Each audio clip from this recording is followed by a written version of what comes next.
ورونو د نبی علیہ الصلوۃ والسلام په دربار کې مسجد نبوی شریف کې میو بیان د سیرت صحابه د فضیلت الشیخ السعود الخلف حفظه الله داغي تقریر درته کوم ان شاء الله.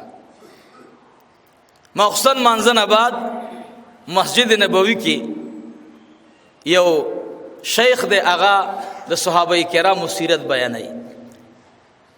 نو التمدا ځان سره عزم کو چې ان شاء الله را رواني جمعې تبا د فضیلت الشیخ السعود الخلف حفظه الله داغي دخلي س بیان بکوم ان شاء الله. زمونږ او دستاسو ایمان داده چې په تمامو کائناتو کې د الله جل جلاله نه لاندې په تمام مخلوق او کائناتو کې اعلی او افضل درجه د جناب رسول الله صلی الله علیه وسلم او په تمامو د انبیاء په اممو کې د تمامو پیغمبرانو په صحابهو کې د ټولو خلقنا د ټولو دنیا د خلقنا د پیغمبرانو نه بعد بیا د نبی کریم صلی الله علیه وسلم د صحابهو درجه ده. به صحابهو کې الله جل جلاله اعلی او اوچت مقام او منصب په ټولو صحابو کې الله رب العزت ابو بکر صدیق رضی الله تعالی عنہ تور کړي او ورپسې په تمامو صحابو کې اعلی او اوچت مقام او لوی درجه هغه د سیدنا امیر المؤمنین عمر بن الخطاب رضی الله تعالی عنہ دا د ټول امت په دې باندې اتفاق دی چې په دې ټولو کې په درېمه درجه او مقام کې هغه سیدنا عثمان ذی النورین رضی الله تعالی عنہ دی او په دې د امت اتفاق دی چې د هغې نه بعد اعلی او اوچته مرتبه د امام الانبیاء د ترزوی او په ماشومانو صحابو کې په الکانو صحابو کې د ایمان په باغ کې لومبه ګل آغا حضرت سیدنا علی المرتضی رضی الله تعالی عنہ دی. محترم دي ته خلفای راشدین وای په دې یو باندې سلور شپه الحمدلله دا عزت الله ما ترا نصیب کو ټول وای الحمدلله. سلور شپه ما مدینه منوره کې شپه کړي خو په شپه کې و د جمعې شپه راغله او یو مخصن منځنه بعد ورسیدو نو دوشوی او دا سلور شپې د نبی علیہ الصلوۃ والسلام د صحابه تاریخ سیرت السعود الخلف حفظه الله بیانولو نو دا مې نوٹ کو ماول چې ان شاء الله کلاړم نو پدې لومبي جمعه باندې پدې بیان صحیحا اغا خپل سامعين ته بیانوم چې دا مې د سردار کونین د مدرسې دا مې د سردار کونین د باغ دا مې د سردار کونین د هغه عالیشان مرکز نراوړې بیان دی چې هغه ته بیان د مسجد نبوی شریف وي. الله رب العزت ما ته او تاسو ټولو ته دا سعادت بار بار په جون کې را نصیب کی چې الله جل جلاله مو د خپل حبیب د روضی په زیارت باندې مشرف کی. ورونو د نبی علیہ الصلوۃ والسلام زیارت دا جنت ته د نبی کریم صلی الله علیه وسلم د غرونو زیارت دا د جنت د یاقوت او مرجانو نه بهتر کانی دي. نو کچاول چې ما په دنیا کې په د جنت کانی اولیدل نو آغا او قسم خوري نو قسم به صحیح وي او دروغجن نه دی ځکه نبی علیہ السلام فرمایي جنت کې به د احد غر لګيږي او دیله به جنتیان د سیل د پاره راځي. الله دې زمونږ استاد دنیا کې د احد سره مینا نصیب کی او آخرت کې هم. خورونو غره حج او عمره دا عبارت انقلاب نه دی چې د انسان په ژوند کې انقلاب راشي. نن لوی مصیبت هغه کیمرا ده موبایل دی چې هغه زمونږ خلق پدې کې مبتلا دي. طواف کې بروان وي موبایل به ځان ته نیولې طواف رونو منځ دی. نو په منځ کې ځان ته موبایل نیول ګناه ده که ثواب دی؟ په مانځه کې خبرې کول ګناه ده که ثواب دی؟ نو مونږ رونو په مانځه کې خبرې نه کو، خو طواف کې خبرې کو. ندی په کار. طواف یو عشقی قدمونه دي. مالک ابن دینار رحمت الله علیه بیت الله شریف نه طواف کولو. نو مالک ابن دینار رحمت الله علیه مولانا محمد زکریا سے بنور الله مرقده مبارک فرمای وای چې کله ډومبه چکر وهلو نو مالک ابن دینار رحمت الله علیه یو ځله یو आवाज د خورینه اوتلو، بیا په دویم ځل باندې بل आवाज وته، په دریم چکر کې وجړل او ډېر زیات هغه د جړه आवाज گوانډیان او په خوا کې په طواف کې شریک مسلمانان حیران کړل چې مالک ابن دینار رحمت الله علیه دومره جاړي. چاته تاسو کې اے مالک ابن دینارا تاسو ډیر زیات د خپل عادت خلاف و جړل، سو وجدا رونو بیت الله شریف د توبې ځای دی. زمون یقین دا دی چې ال دعا قبليږي. دا مو یقین دی د ټولو، هو د ټولو یقین دی. د نبی علیہ الصلوۃ والسلام چې کومځه کې قدمونه خودل ال تب دعا نه قبليږي، ولی به نه قبليږي؟ دا مو عقیده ده چې مدینه منوره کې قدم په قدم دعا قبليږي. دیو جن مولانا زکریا صاحب رحمت الله علیه مبارک لیکلی، هغه وی دا حدیث مبارکو خدا د چې د مکه مکرمه منز یو پلاک دی او د مدینه منورې منز په 50,000 دی. خو امام مالک رحمت الله علیه فرمایي چې که زمانہ سوک تاسو کې نو زما بل شان تعویل دی. وی هغه دا دی چې مکه مکرمه کې منز په 1 لاک دی او مدینه منوره کې منز یو په 2 لاک دی. دا د امام مالک رحمت الله علیه. امام شافعی رحمت الله علیه نه چاته پوسو کو چې ته بهتره مکه مکرمه غنی که مدینه منوره غنی؟ هغه ورته وی مکه مکرمه خو پرېدا زد نبی علیہ الصلوۃ والسلام وجود مبارکه چې په کوم خور مبارکه لګیدل دا خور زد عرش نم بهتره غنم. امام شافعی رحمت الله علیه. امام ابو حنیفه رحمت الله علیه داغه نه تاسو شو چې د نبی کریم صلی الله علیه وسلم د حجری مبارک متعلق ساسه خل دی. هغه مبارک ورته فرمایل چې د سرداری کونین ټول خار د دنیا د ټولو خارونو بهتر دی او د نبی علیہ الصلوۃ والسلام حجره مبارکه د عرش مولا نم بهتر ده. او امام احمد بن حنبل رحمت الله علیه نه چاته پوسو کو چې حضرت ستا په نس باندې په کوم ځای کې دعا قبليږي؟ هغه ورته او فرمایل چې د مدینه منورې د هر کانی سره ودرېږي. دا یقین ساته چې زما دعا الله قبول کړه، ځکه چې د نبی علیہ الصلوۃ والسلام هجرت الله داسې خار ته کړي. الله مو دې د دین د پاره هجرت هر هجرت وګرځي، چې هر هجرت وی الله دې دین د پاره وګرځي، دنیا د پاره نه، زوجې د پاره نه، الله دې د خپل رضا د پاره وګرځي. نو عزیزانو د هر امام خپل خپل تشریح ده. مولانا زکریا صاحب رحمت الله علیه نه چاته پوښتنه کو چې حضرت تا په مدینه منوره کې کوم یو عمل ډیر بهتر دی؟ نو هغه مبارک ورته فرمایل چې مدینه منوره کې زما په نس باندې 2 عمله بهتر دي، یو درود شریف او بل جړه. یو درود شریف او بل جړه. مولانا خلیل احمد صاحب نه چاته پوښتنه کو چې حضرت ستا په نس د مدینه منوره په حدودو کې کوم یو عمل بهتر دی او خوښ دی؟ هغه مبارک ورته فرمایل د مدینه منوره د پښوګان او د سپو خدمت کول، دا مې خوښ دی. الله دې زمونږ استاد د مدینه منوره سره مینه نصیب وګرځي. نو خبره مې دا کوله چې د مدینه منوره غرونه کانی دا د یاقوت او زمرد د جنت نه بهتر دی. الحمدلله دا زمون ایمان دی او دا عقیده ده. نو د حضور علیہ الصلوۃ والسلام دا عاشق مالک بن دینار رحمت الله علیه د خلینه دا आवाज وته چا ورته ویل حضرت تا خو کله داسې आवाज نو کړي؟ مالک ابن دینار رحمت الله علیه مبارک می ورته فرمایل ورته ویز چې دویم چکر کې راتاو شوما د بیت الله شریف دروازې ته یو سړی را روانو،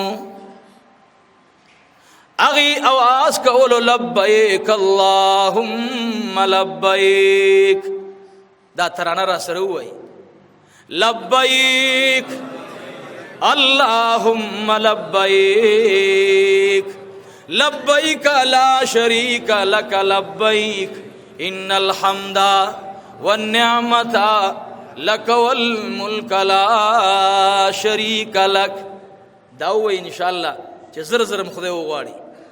لبیک اللهم لبیک لبیک لا شریک لک لبیک ان الحمد والنعمت لک والملک لا شریک لک. مالک بن دینار کلا چې د بیت الله شریف دروازې تراشي نو دروازه ورته بند شي. د بیت الله شریف دغه وخت کې درې دروازې د بیت الله شریف نه د خټو دیوال تاو د دې کوټې نه علاوه انګړ غولې اغه دروازه باندې دروازه بند شي بلې دروازې تراشي आवाज کی لبیک ز حاضر ما اللهم لبیک یا اللہ ز حاضر ما. و اجی صاحب دیزن ایرپورٹ دزان سر خلق مبوزا و د عمری والاو سوچ دا کوي چې ما په دروازه کې دننه پریدي کنا دې سوچ سره بیت الله ته حرام وتاړه. دویمه دروازه کې دی وی لبیک اللهم لبیک دروازه بند شولا. اخیری دروازه ته چې کله راغه ادری دلو دی وی لبیک اللهم لبیک لبیک لا شریک لک. کله چې आवाज کو مالک بن دینار وی ز طواف کو ما خود دې سړی आवाज اورما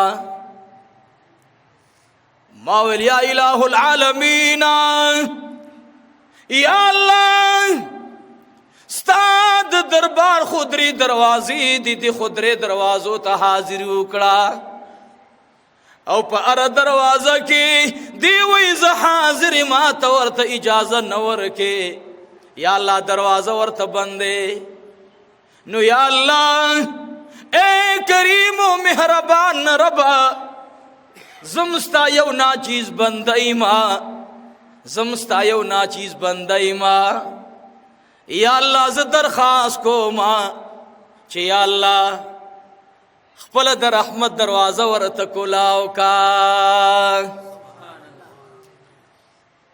بار نراته आवाज راغی اچھا چاله دروازه بندي کې هغه مسوک دی ما تاو چې دا څنګه جلد ما سره خو دومره بلا موبایل له په بیت الله کې ګرځم او نه دروازه بندي کې زه خو لکه دې سړی نه لوی سړی ما یو مرګري ته ویل دا ځل ما ویل خبره دانه دا چې دا منګ او تاسو ګندې دا غوړ سړ ګرځو دا سپینې جامې ال تواغند او بلډینګ کې او بیت الله شریف تراشو من بدا خیال چې د مالک بن دینار نم د دې سړی درجه اوچت من درجه اوچت ده من له خټولې دروازې کولاو دي دا غلط فهمی ده.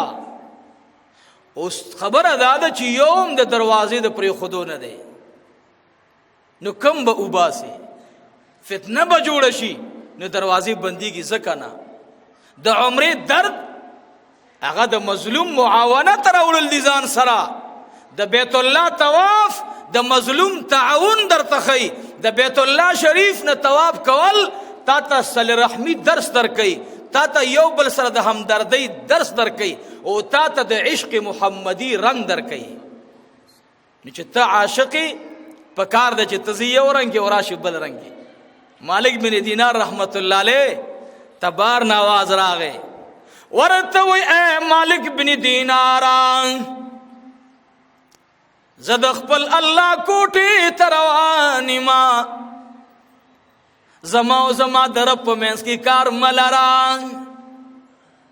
زمانن یو لسم ورزدا ز چرا شم आवाज کوم لبیک اللهم لبیک سوی مورز می دا سوی مورز دا زویم لبیک اللهم لبیک. اوس پورې دا आवाज راتلو چې لا لبیک، اوس پورې دا आवाज راتلو لا لبیک. نن خو الحمدلله امید پیدا دی چې اوس براته دروازه کلاو شي. مالک ابن دینار ورته وی نن دی ولسم ورځ دا دروازې درته بندي، ما خو دعا کړې ده. ورته وی اے مالک ابن دینارا زما او در رب په منځ کې خبر روانه ده، زبا د الله دروازه واما که یو درشل نه بل تبه کینما حتی چې عزرائیل علیہ الصلوۃ والسلام ملک الموت براش ما نه بروح والی د الله د دروازې نه به زما روح یوسی. زبا یا رب روح زما دستا د دروازې نه راغی، ستا د دروازې نه می روح راغله دی، هغه زنه اوچت کړي. یا الله زما استا مینس کی زه خو وایم چې ته می ربي، زه خو وایم ته زما الله ای، زه وایم ته زما مالک ای، ته وایم زه وایم ته زما بادشاہی د کائنات او ربي. یا الله تا که د دنیا دروازې د بیت الله را ته بندي کړې دي، نو یا الله د خپل بخنی دروازه خو را ته بندوا. مالک ابن دینار استاوي زما منس کې سکار دی، پرې د زما درب بچاغه در زبوتن جاړم، زبا ورته فریاد کوم. درې واړه دروازې کولاو شي، دروازې کولاو شي، هر یوې دروازې نه आवाज راځي یا ابا عبدالرحمن، یا ابا عبدالرحمن په دې دروازه راشه. د لرګو نه आवाज راځي، د درشل نه आवाज راځي، د کانو نه आवाज راځي. په دې راشه، په دې دروازه راشه، په دې دروازه راشه. هغه आवाज کوي یا الہ العالمین، اے د کائنات رب، یا الله زبا اوس په دروازه ال درنه نکیګم چې څوک ستا دروازې ته راځي. یا الله چې د ټولو د بخنی وعده را سره وشي. مالک ابن دینار ته وی وعد ملو شو، زیر راته وشو چې څوک زما دروازې ته راځي خو په عاجزۍ سره راځي، نو زه به د هغې راتلل قبلوم او د هغې بخنه به کوم. هسې لوی کار یې ونه کو، ډېر لوی کردار یې ادا کو.